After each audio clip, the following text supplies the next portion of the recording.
In this lesson, we will concentrate on the regulatory requirements for Class B multi-engine aeroplanes in the climb. These regulations are applicable only to the operation of multi-engine aeroplanes in the commercial transport category.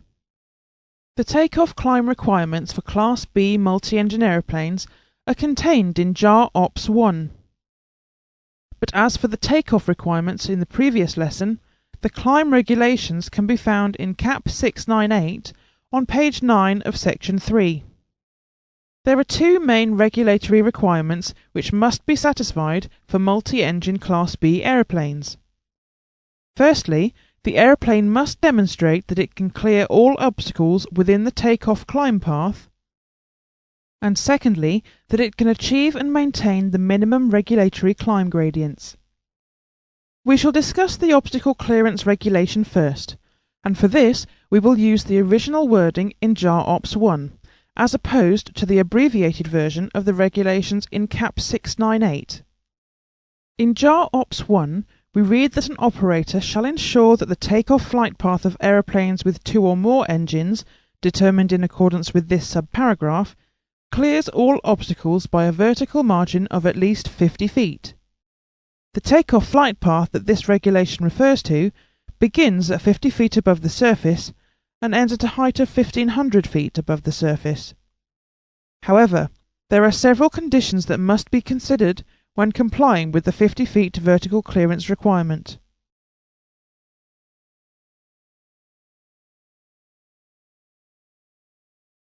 The first of the compliance conditions is that the aeroplane is not to be banked before it has reached a height of 50 feet above the surface, and that thereafter the angle of bank is not to exceed 15 degrees. The second compliance is that failure of the critical engine must be assumed to occur at the point on the all-engine takeoff flight path where visual reference for the purpose of avoiding obstacles is expected to be lost. Thirdly, the gradient of the takeoff flight path from 50 feet to the assumed engine failure height is to be equal to the average all-engine gradient during climb and transition to the en route configuration, multiplied by a factor of 0.77. Making this correction to the gradient gives a net gradient. The fourth condition of compliance is that the gradient of the takeoff flight path from the assumed point of engine failure to the end of the takeoff flight path is to be equal to the One-Engine-Inoperative en route climb gradient shown in the aeroplane flight manual. Finally, the regulations require that not more than 50% of the reported headwind component, or not less than 150% of the reported tailwind component, is to be used. The best way to gain an effective understanding of these compliance rules is to work through several examples.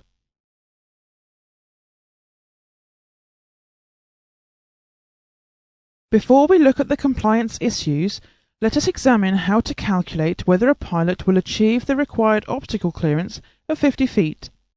In order to calculate this, various items of information are needed.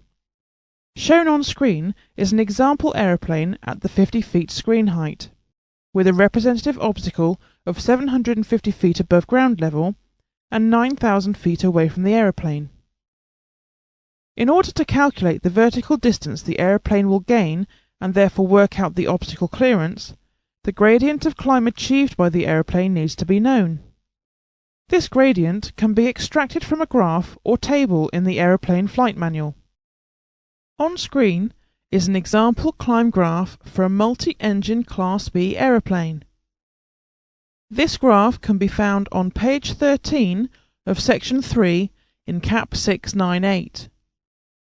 Working through the graph, let us assume the temperature is 10 degrees centigrade at an airfield 8,000 feet above mean sea level and a weight of 4,750 pounds. It can be seen that the all-engine rate of climb is 1,330 feet per minute.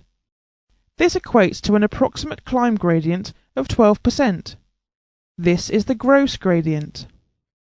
JAR Ops states in the obstacle clearance compliance rules that the all-engine gradient must be factored by 0.77 to produce the net gradient.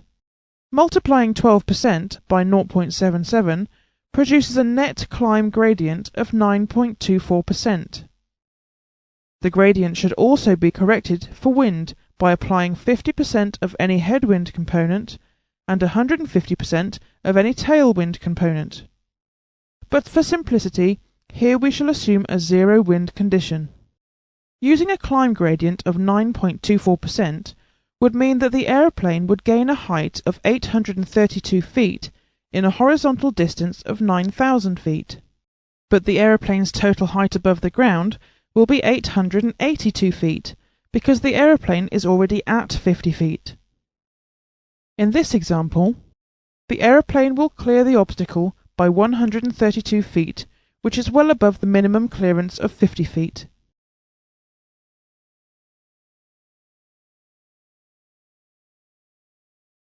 The example we have just discussed changes dramatically if the pilot loses visual reference with the obstacle, perhaps because of a low cloud base on climbing away after takeoff. You may recall that one of the compliance conditions requires that failure of the critical engine should occur at the point on the takeoff flight path where visual reference for the purpose of avoiding obstacles may be expected to be lost. What this means is that when the aeroplane enters cloud, the assumed performance must be based on one engine only. In our example, let us assume the cloud base is at 500 feet. The aeroplane will climb at the all-engine gradient multiplied by 0.77 until cloud base is reached as depicted on screen. However, at cloud base, the assumption is that the critical engine fails, and the gradient which must be assumed from this point is the one-engine-inoperative gradient. The one-engine-inoperative gradient can be obtained from the same graph that we used earlier. That graph is shown on screen here. The one-engine rate of climb works out to be 172 feet per minute, which equates to an approximate gradient of 1.54%. Returning to the example scenario, we see that climbing with a 1.54% gradient after it has reached cloud base, the aeroplane is not able to clear the obstacle. So in this case, during the flight planning stage, the pilot may have considered reducing the mass of the aeroplane in order to increase the climb performance. However, reducing the payload will reduce the revenue for the flight, so there is another way to solve this problem of being unable to clear the obstacle vertically.